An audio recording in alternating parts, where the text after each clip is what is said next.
जितने भी वैदिक शास्त्र हैं सभी शास्त्रों में तुलसी की महिमा है, गंगा जी की महिमा है, भगवान के नाम की महिमा है और भागवत की महिमा है सारे शास्त्रों में। और विशेषकर तुलसी और गंगा जी की तो बहुत महिमा है शास्त्रों में। तो स्वयं भगवान कृष्ण तुलसी महारानी को कहते हैं कि मैं तुम्हारे बिना कोई भी नैवेद्य यानी कोई भी भोजन स्वीकार नहीं करूँगा। सभी वैष्णव तुम्हारी बनी कंठी माला को धारण करेंगे। तुलसी जी को वरदान देते हैं भगवान इस प्रकार। और मेरे नाम का जप सदैव तुलसी माला से ही होगा, ये बोलते हैं भगवान। और तुलसी मंजरी मेरे चरणों में समर्पित होगी। तुलसी के दर्शन से समस्त पाप नष्ट हो जाते हैं, केवल दर्शन करने से तुलसी जी के। और स्पर्श करने से शरीर पवित्र होता है, तुलसी जी का स्पर्श करने से। और वंदना करने से, अगर कोई तुलसी की वंदना करता है, तुलसी की महिमा को गाता है, तो उसकी बीमारियां दूर होती हैं, रोग नष्ट हो जाते हैं। और तुलसी में अगर कोई जल देता है तो यम के भय से वो मुक्त हो जाता है, यमराज का भय नहीं रहता है। अगर कोई तुलसी के पौधे का रोपण करेगा तो उसकी भक्ति में लाभ होगा, यानी भक्ति में आगे बढ़ेगा बहुत जल्दी। अगर कोई भगवान श्री कृष्ण के चरणों में तुलसी को अर्पित करता है तो वह दुखों से मुक्त होता है। भगवान कृष्ण तुलसी जी को कहते हैं कि जहाँ पर भी तुलसी का वन है वहाँ मैं नित्य निवास करता हूँ। ये भगवान कृष्ण के वचन है। यहाँ तक बोला भगवान कृष्ण ने कि मेरी समस्त बाल लीलाएं आपके वन में ही होंगी, वृंदावन तुलसी। यहाँ तक कि मेरे धाम का भी जो नाम होगा वो आपके नाम से ही होगा, वृंदावन। तो तुलसी जी को भगवान ने कुछ इस प्रकार वचन बोले हैं।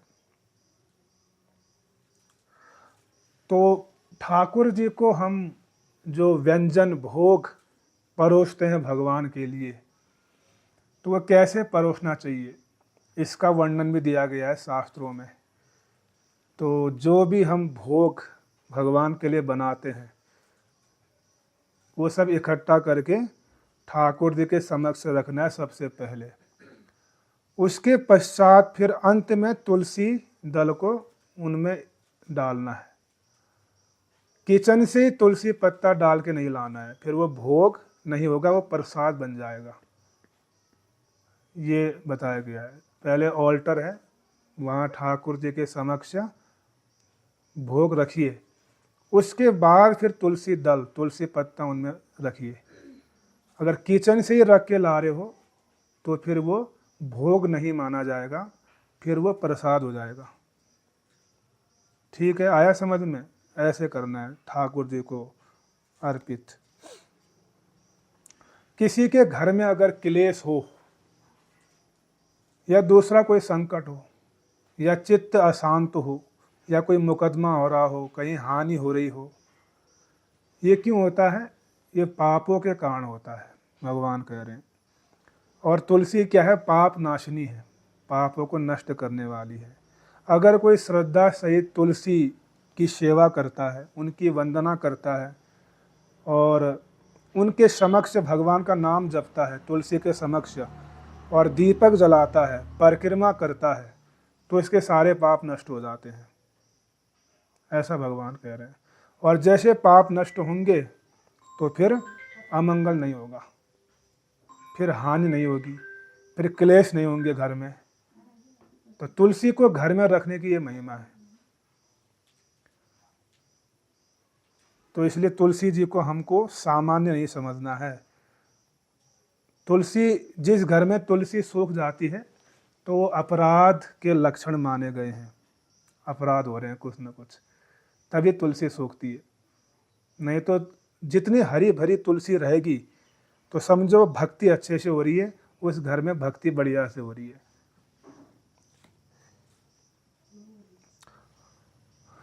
नित्य, दैनिक नित्य तुलसी जी का दर्शन करने का लाभ भगवान बता रहे हैं। भगवान कहते हैं कि प्रत्येक दिन तुलसी का दर्शन करना चाहिए। इससे क्या होता है, आप कहीं भी जा रहे हो, कुछ भी कर रहे हो, आप तुलसी का दर्शन करके जाइए। उससे क्या होगा, आपकी विपत्तियां टलेंगी और पाप नष्ट होंगे। जो अमंगल होने वाला है वो भी नहीं होगा, अगर तुलसी का दर्शन करके आप कहीं जा रहे हो। और नित्य दर्शन करने से तो पाप नष्ट होते रहते हैं।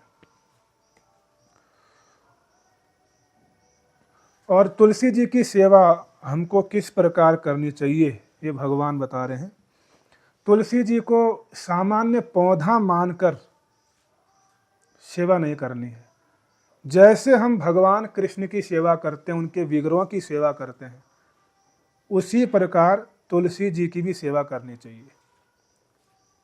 जैसे ठाकुर जी के विग्रहों को आप धूप, दीप, पुष्प इत्यादि अर्पित करते हो, उसी प्रकार तुलसी जी के साथ भी ऐसे ही सेवा करनी है।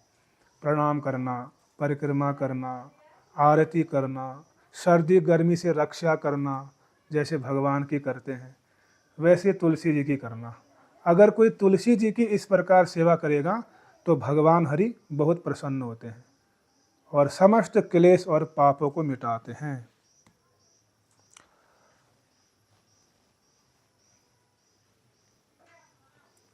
और भगवान कृष्ण कहते हैं कि जो तुलसी की सेवा करता है, यमराज की पकड़ से दूर कौन रहता है, जो तुलसी की सेवा करने वाला है। दूसरा, जो तुलसी की पूजा करता है। तीसरा, जो तुलसी खाने वाला है, तुलसी के पत्र को जो खाता है। चौथा, जो तुलसी की कंठी को धारण करता है। और पांचवा, जो तुलसी की माला में जप करता है। और छठा, जो तुलसी की देखरेख करता है, रक्षा करता है। ये लोग कभी भी यमराज के दूत, यमराज के पास नहीं जाते हैं। तो यमराज जी ने अपने दूतों को कठोर आदेश दिया हुआ है कि तुम ऐसे व्यक्ति को मेरे पास मत ले आना जो तुलसी की सेवा करते हैं, तुलसी की पूजा करते हैं, तुलसी को खाते हैं, तुलसी को अपने गले में कंठी के रूप में धारण करते हैं और तुलसी की माला में जप करते हैं और तुलसी के वन की देखरेख करते हैं, रक्षा करते हैं। ऐसे व्यक्तियों को मेरे पास कभी मत लाना। यमराज जी का कठोर आदेश है अपने दूतों के प्रति। तुलसी दल की महिमा पद्म पुराण के पाताल खंड में आया है। तुलसी दल यानी तुलसी का एक पत्ता, उसकी महिमा सुनिए। भगवान कहते हैं पद्म पुराण में, इस जगत में जितने भी तीर्थ हैं, पुष्कर, कुरुक्षेत्र, हरिद्वार, नैमिषारण्य, जितने भी तीर्थ हो सकते हैं इस संसार में, और जितनी भी पवित्र नदियां हैं, गंगा, यमुना, सरस्वती, और जितने भी देवता हैं, वो सब तुलसी के पत्ते में वास करते हैं। ऐसा भगवान कहते हैं पद्म पुराण में। सोचिए तुलसी के पत्ते की क्या महिमा है, तुलसी दल की क्या महिमा है। उसमें सभी तीर्थ, सभी नदियां, सभी देवता उस तुलसी के पत्ते में वास करते हैं।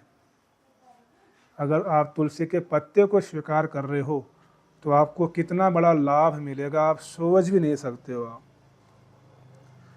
तुलसी काष्ठ की महिमा है, तुलसी की लकड़ी की भी महिमा पद्म पुराण के उत्तरखंड में वर्णन आता है। बोला गया है अगर किसी की मृत्यु हो जाए, मान लीजिए कोई मर गया, अगर तुलसी की लकड़ी से आग जलाया जाए उसकी चिता में, भले उसने जीवन भर कितना ही पाप क्यों न किया हो, कोई पापी व्यक्ति की मृत्यु हो जाए और उसके शरीर को तुलसी की लकड़ी से जलाया जाए तो ऐसा व्यक्ति बैकुंठ लोक को जाता है। हाँ, सोचिए तुलसी के लकड़ी की भी क्या महिमा है। मुझे क्वेश्चन करना। हाँ, जैसे कोई एक्सपायर हो जाता है तो जैसे कंठी वाला धारण कर रखा है तो कंठी वाला उतारना चाहिए, उसको ऐसे ही जला देना चाहिए? ऐसे जलाना चाहिए? उतारना नहीं नहीं, तुलसी तो हमेशा स्पर्श होनी चाहिए। मतलब शरीर छोड़ने के बाद उसको मनुष्य के साथ ही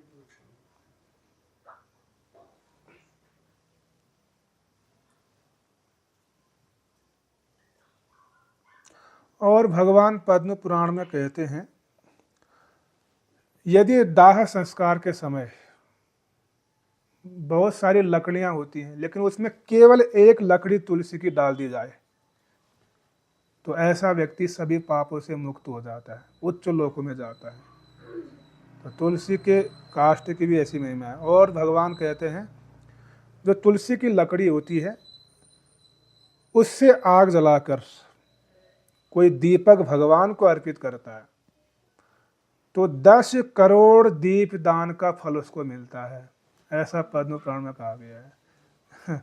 तुलसी के डंडे में अगर आप रुई लगाते हो और उसको जलाते हो फिर भगवान को अर्पित कर रहे हो तो सोचिए एक तुलसी के डंडे को जलाकर भगवान को उस दीप को अर्पित करने का क्या फल है, 10 करोड़ दीप दान का पुण्य मिलेगा।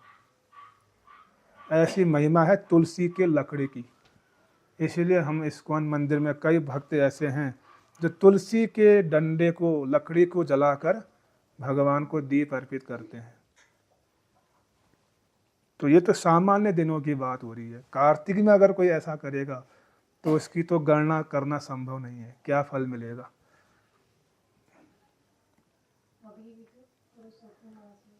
बिल्कुल कर सकते हैं,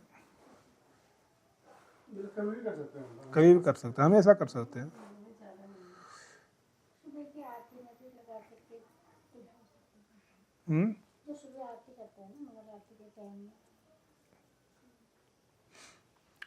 तो तुलसी जी, जहाँ तुलसी जी का वर्णन होता है वहाँ शालिग्राम शिला का भी वर्णन होगा। तुलसी शालिग्राम, तो शालिग्राम शिला की विशेष महिमा है। गंडकी नदी, जिसको नारायणी नदी भी कहा गया है, जो नेपाल में मुक्तिनाथ क्षेत्र में बहती है, गंडकी नदी। और उस स्थान में एक जगह शालग्राम, जहाँ से ये पत्थर निकलते हैं, शालिग्राम शिला, जिसको शालिग्राम शिला कहते हैं। और वह शिला साक्षात भगवान श्री नारायण है, वो बने हुए हैं। क्योंकि बैकुंठ में उनको श्राप दिया गया था कि आप पत्थर बन जाइए, और फिर तुलसी जी को भी श्राप मिला कि आप क्या बन जाओ, नदी बन जाओ। भगवान को श्राप दिया था और तुलसी नदी बन गई। हाँ, और भगवान नारायण पत्थर बन गए, शिला। तो गंडकी जो नदी है, जो गंडकी नदी है वो तुलसी जी का शरीर है, और ये जो वृक्ष है तुलसी का पौधा, वो तुलसी जी के बाल हैं केवल, वो पूरा स्वरूप नहीं है। नदी मतलब तुलसी जो गंडकी, हाँ, गंडकी नदी तुलसी जी का शरीर है, तुलसी जी का शरीर ही गंडकी नदी बन गई। और जो ये तुलसी पौधा हम देखते हैं, हाँ, बहुत लंबी कथा है वो, तो वो तो केवल भगवान की लीला है, जगत पर कृपा करने के लिए। तो तुलसी का पौधा जो हम देखते हैं वो 84 लाख योनि में नहीं आता है, और तुलसी विदेश में नहीं पाई जाती है, केवल भारतवर्ष में तुलसी होगी, पुण्य भूमि। ये तो प्रभुपाद जी की कृपा है कि जो भारत से विश्व में ले गए तुलसी जी को, नहीं तो तुलसी जी केवल भारतवर्ष में ही प्रकट होती है। और नेपाल में तुलसी जी का शरीर है गंडकी नदी। पता चला आज मुझे। हाँ, शरीर गंडकी नदी है। हाँ, और वृक्ष जो आप देख रहे हैं तुलसी का पौधा, वो तुलसी के केस हैं, बाल हैं, ऐसा वर्णन आया शास्त्रों में, पद्म पुराण, ब्रह्म वैवर्त पुराण इत्यादि में। कहीं कहीं ये भी वर्णन आता है कि ब्रह्मा जी के गंडक यानी गाल से भी गंडकी नदी प्रकट हुई है, किसी शास्त्र में ऐसा ही वर्णन है। लेकिन मुख्य विषय यही है कि तुलसी जी का शरीर है, और शालिग्राम शिला स्वयं भगवान है, नारायण। और उन शालिग्राम शिलाओं में क्या है, कुछ चिन्ह बनते हैं, चक्र शिला, दामोदर शिला, नरसिंह शिला। तो पत्थर को काटते हैं, कुछ कीड़े होते हैं उस नदी में। भगवान ने खुद बोला कि वहाँ पर मेरे शरीर को कीड़े काटेंगे और वो एक आकार देंगे अलग अलग स्वरूप के, ये भगवान खुद बोले हैं। और भगवान कहते हैं कि शालिग्राम शिला का अगर कोई स्पर्श कर लेगा तो करोड़ों पाप, करोड़ों जन्मों के पाप तुरंत नष्ट हो जाते हैं केवल शालिग्राम शिला का स्पर्श करने से। और यदि फिर उसका पूजन किया जाए तो उसके फल के विषय में कहना ही क्या, ये भगवान कह रहे हैं। केवल स्पर्श करने से करोड़ों जन्मों के पाप नष्ट हो रहे हैं, अगर पूजन किया जाए तो उसका क्या फल होगा इस विषय में कुछ नहीं कह सकता हूँ। तो प्रभु जी इसको लेने के लिए नेपाल नहीं जाना पड़ेगा, गंडकी नदी में? बिल्कुल गंडकी नदी जाना पड़ेगा। उसी तो फिर ये जैसे बनते हैं, प्रकट होते रहते हैं। हाँ, अनंत अनंत अनंत होते हैं प्रकट, कोई गिनती नहीं है शालिग्राम शिलाओं की। शालिग्राम सिंपल शिला होती होगी, फिर उसको कट करके रूप आकार देते हैं। वो स्वयं बने बने आते हैं आकार, अपने आप नेचुरली नेचुरली आते हैं। अभी दिखाएंगे इसमें आपको, कलाकारी नहीं अभी इसमें दिखाऊंगा आपको स्क्रीन में शिलाएं आकार। शालिग्राम शिला यत्र पाप दोष भयापह अत क्षत्रिय धान मरान मुक्ति जनति सुनिश्चितम, ये शास्त्र में आया। जो शालिग्राम शिला के पास मरता है, मान लो शालिग्राम शिला पास में है, उसकी मृत्यु वहाँ पर हो गई, उस जीव के लिए भौतिक जगत से मुक्त होना निश्चित है, ये भगवान कह रहे हैं। शालिग्राम शिला तो बहुत important है। हाँ, सेवा करनी होती है। शालिग्राम शिला भगवान की सबसे बड़ी मूर्ति है जो पूजन करने पर सदा पापों को नष्ट करने वाली और मोक्ष को देने वाली है। जिस स्थान पर शालिग्राम शिला होती है वहाँ गंगा, यमुना, गोदावरी, सरस्वती सभी तीर्थ निवास करते हैं, इसमें कोई संदेह नहीं है। ये भगवान कह रहे हैं पद्म पुराण में। ये कौन कह रहे हैं? शिव जी कह रहे हैं कार्तिकेय को, पद्म पुराण में। शिव जी से पूछा कार्तिकेय ने कि शालिग्राम शिला, तुलसी, इनकी महिमा बताओ। तो स्वयं भगवान शिव ये महिमा बता रहे हैं कि जिस स्थान पर शालिग्राम शिला विराजमान होती है वहाँ गंगा, यमुना, सरस्वती, गोदावरी और सभी तीर्थ वास करते हैं, इसमें कोई संदेह नहीं है, ये शिव जी कह रहे हैं। जो वैष्णव यानी जो भगवान विष्णु के भक्त हैं, वैष्णव प्रतिदिन 12 शालिग्राम शिलाओं का पूजन करता है, उसके पुण्यों का वर्णन सुनो। ये कह रहे हैं क्या पुण्य मिलेगा उसको।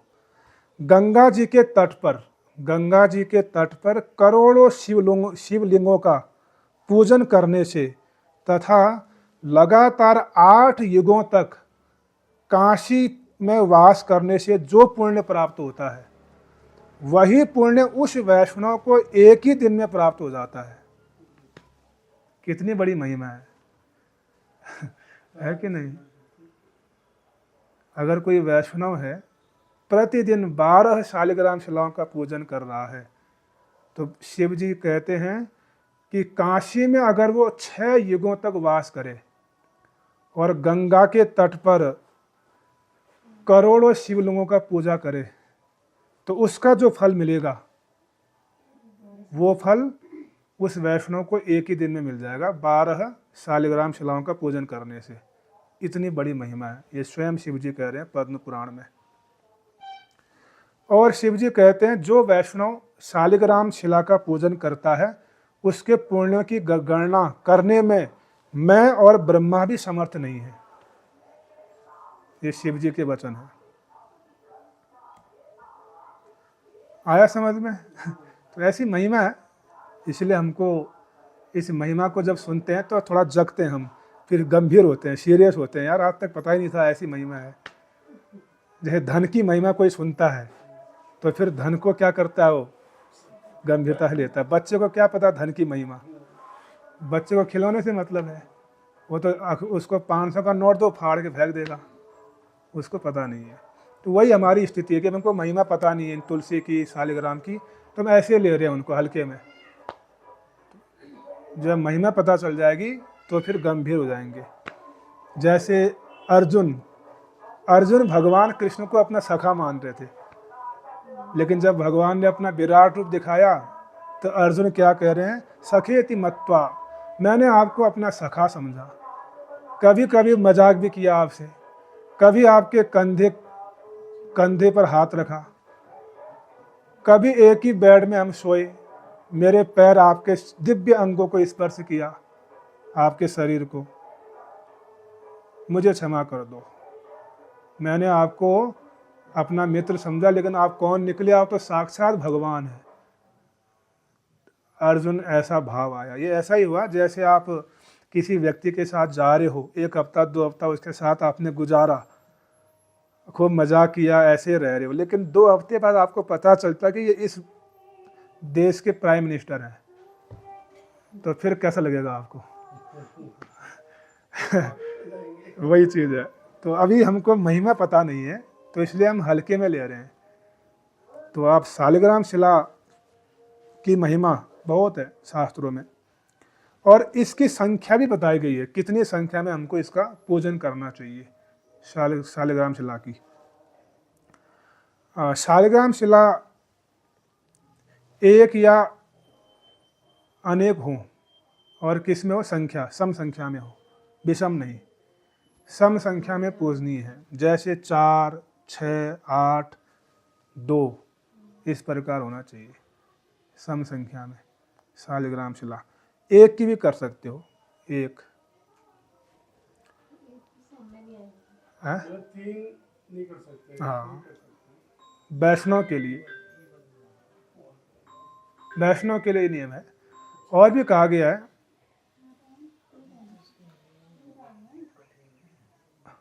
अभी इसका विधि बताएंगे आपको, क्या चीज़ है, किसको करना चाहिए।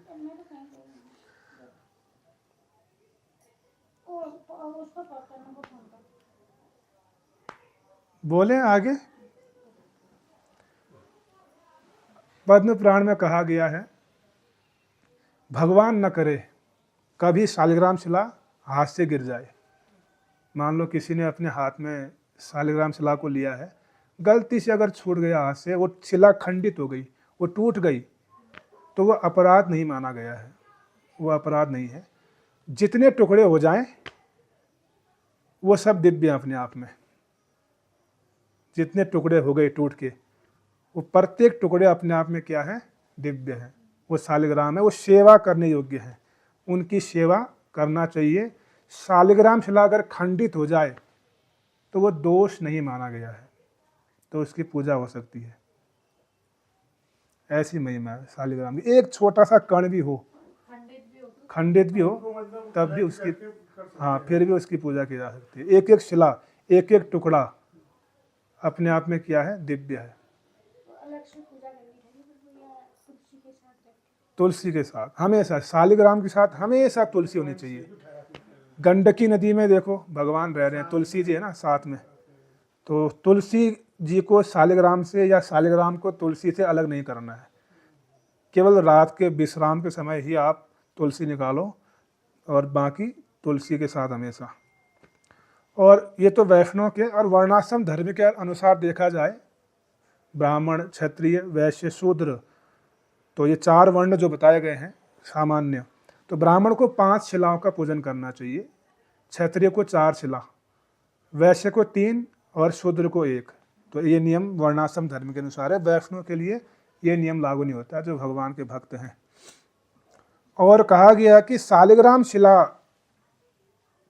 को अगर कोई खरीदता है या उसकी बिक्री करता है, वो महान पाप है, महान अपराध है ऐसा करना। ये स्वयं भगवान कह रहे हैं। अगर कोई शालिग्राम शिला को खरीदेगा या उसकी बिक्री करेगा, तो ये सबसे बड़ा भयंकर अपराध माना गया है। स्वयं भगवान के वचन हैं।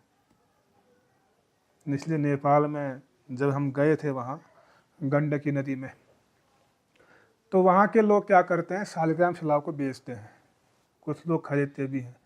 और जो जानकार हैं, जिस होटल में हम लोग रुके हुए थे, तो उन्होंने हमको वैसे ही दिया वो सिलाएँ, भेंट में 2-3 सिलाई दिया था उन्होंने, और मुझे 12 सिलाई मिली थी वहाँ।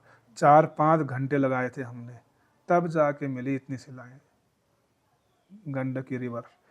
फिर दिल्ली आके हमने भक्तों को बांट दिया था वो। अब नहीं आपके पास? नहीं है, क्योंकि उसके बहुत सारे नियम हैं, अपराध भी होते हैं ना। अगर शालिग्राम शिला की अच्छे से सेवा नहीं करोगे तो अपराध भी लगेगा। जिस मंदिर में शालिग्राम शिला ना हो वो मंदिर नहीं माना गया है। हरि मंदिर में शालिग्राम शिला होना बहुत आवश्यक है, ऐसा वर्णन आता है। महाराज का मंदिर देखा वहाँ से। महाराज के पास बहुत सारी शालिग्राम शिलाएं थी, बहुत हाँ विशेष। हाँ सेवा करते थे। हाँ, महाराज हमेशा सेवा करनी पड़ेगी अगर आप रखोगे। क्योंकि उसमें कॉम्प्रोमाइज़ नहीं करना है। डीटीज तो क्या है कि डीटीज में उतना अपराध नहीं है गौरताई में।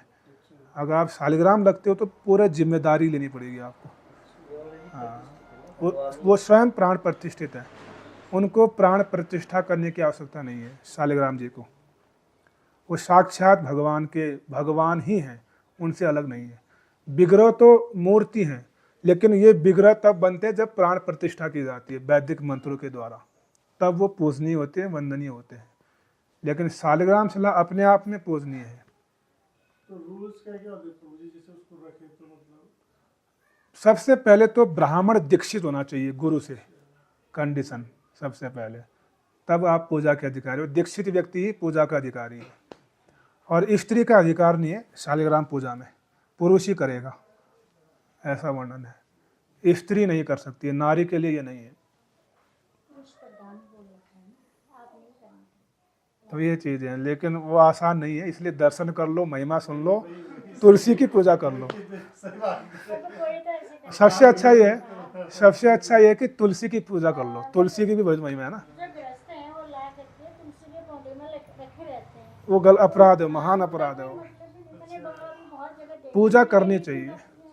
हाँ, और तुलसी जी, अगर कोई रास्ते में तुलसी का पौधा है मान लो, जहाँ पैरों में आ रही है, ऐसी जगह तुलसी अगर प्रकट हुई है, उसको उखाड़ना चाहिए वहाँ से, तुलसी जी को, उसको अपराध नहीं माना गया है। तो शालिग्राम शिला रखना इतना आसान नहीं है, इसीलिए घर में भागवत है तो भागवत भी दिव्य है। घर में तुलसी जी हैं, तुलसी जी की सेवा करो, भागवत की सेवा करो, तो इस प्रकार आप को लाभ होगा भक्ति में। अगर वो है ना, होलसेल चल रहा है जैसे, जितना लूट लो, तो वही चीज़ें हैं। शालिग्राम शिला भी अगर कोई रख सकता है रख ले, जितना भगवान की कृपा लेना ले सको, वो ज़्यादा अच्छा है। तो इस पर मैं शिलाएँ कुछ दर्शन कराता हूँ आपको, देखता हूँ अगर मिल जाए तो मुझे। तो शालिग्राम शिला और तुलसी की हमने आज थोड़ा सा महिमा सुनी, उम्मीद है आप लोगों को अच्छा लगा होगा, समझ में आया होगा। अब कल क्या सुनना चाहते हैं आप लोग बताना अलग से। शालिग्राम वो तो कथा में सुना देंगे एकादशी के। शालिग्राम हाँ, दादाजी 3 बजे आ रहे हैं, और पहले वहाँ लगा देंगे। अच्छा ग्लोरियन, ठीक ठीक। ग्लोरियन में जाना है, ग्लोरियन में नहीं जाना है। नहीं फोन आया है ना अभी, पिछले साल गए थे ना। ये बात है। अच्छा यार, उसका काफी का अलग है, नहीं, जैसे वही, आप वही। प्रेम से चलेगा, तो वो सब तो अच्छे हैं। वो मैम तो आती भी नहीं है फिर। कोई बात नहीं, कोई बात हमें क्या करना है। कभी तो आएंगे, जब ही आएगी। पुण्य जमा होंगे। तो आज कब का है सर?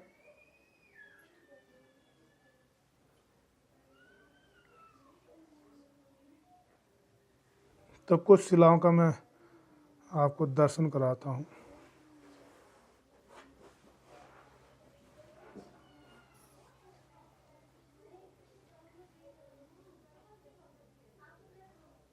देख रहे हैं कुछ शिलाएं?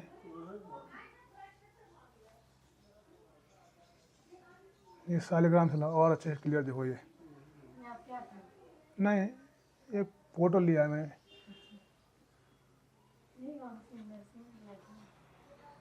ऐसे कुछ सिलाई है, देखो शालिग्राम कितने डिजाइनिंग किया है। ये शालिग्राम शिला है, ये देखो शालिग्राम शिला अलग डिजाइन की। ये जो दिख रहा है ना आपको कोने में, हाँ ये जो कोने में दिख रहा है आपको, इसकी पहचान दिया है शास्त्रों में। हाँ, ये जो येलो येलो वाला है ना वो गोल्ड है। ये येलो जो दिख रहा है ना आपको इनमें, वो गोल्ड है। हाँ, डायमंड है जो वाइट ये गोल्ड दिख रहा है आपको हल्का सा, यहाँ भी दिख रहा होगा इसमें भी। हाँ, गोल्ड होता है ऐसे। तो छोटा सा रखा होगा गुरुजी ना, अंदर देखना ये है पूरा ये हैं? शालिग्राम बड़े बड़े भी होते बड़े बड़े भी होते हैं। ये तो छोटे पत्थर दिखा रहा हूँ मैं आपके, बड़े बड़े शिलाएं भी होती हैं, चट्टान बड़े बड़े शालिग्राम के, जिनके डेटिस विग्रह बनते हैं। फिर उनको काट के हाँ, विग्रह बना सकते हो ठाकुर जी का। कहीं कहीं शालिग्राम शिला कहते हैं। अयोध्या मंदिर के लिए आना था नेपाल से, लेकिन कुछ कारण से आ नहीं पाया, तो वो पत्थर खंडित हो गया था ना रास्ते में ही कहीं शायद, नहीं तो वहीं से ला। हाँ, तो जैसे राधा रमण जी हैं वृंदावन में, मैं दिखा देता हूँ आपको, उनकी फोटो दिखाता हूँ आपको, राधा रमण की भी, वो भी शालिग्राम शिला है। ये जो राधा रमण जी हैं, ये जो है शालिग्राम शिला से प्रकट हुए हैं, देखो अपने आप, ये विग्रह शालिग्राम शिला से अपने आप प्रकट हुए वृंदावन में। जो गोपाल भट्ट गोस्वामी हमारे संप्रदाय के महान आचार्य हुए हैं, जो नेपाल गए थे गंडकी नदी, 12 शिलाओं को लाए थे वृंदावन। ऐसी शिलाओं का, जो शिला आपने देखी ना, ऐसी शिलाएं लाए थे। उसमें एक दामोदर शिला थी। तो भगवान के भक्त थे गोपाल भट्ट गोस्वामी, उनके हृदय में ये इच्छा हुई कि काश अगर ये मूर्ति के रूप में होते, विग्रह के रूप में होते, तो मैं इनको श्रृंगार कर पाता, इनको कपड़े पहना पाता। अब पत्थर है गोल, उसको कैसे पहनाऊँ, इनके हाथ में बंसी दे पाता। तो ये इच्छा हुई उनके हृदय में। तो दूसरे दिन क्या हुआ, सुबह सुबह उसी विग्रह से ये राधा रमण प्रकट हो गए इस रूप में। इस रूप में प्रकट हुए, तो भगवान के शुद्ध भक्ति की इच्छा से शालिग्राम शिला से अपने आप मूर्ति के रूप में प्रकट हो गए। अब श्रृंगार करो आप। तो ये है विग्रह राधा रमण। हाँ, बनाए नहीं शालिग्राम शिला से। तो ऐसी महिमा है शालिग्राम जी की। ठीक है जी, बहुत बहुत धन्यवाद। तुलसी महारानी की जय, शालिग्राम शिला की जय, ग्रंथराज सिंह भागवतम की जय, पुरुषोत्तम मास की जय। हरे कृष्णा।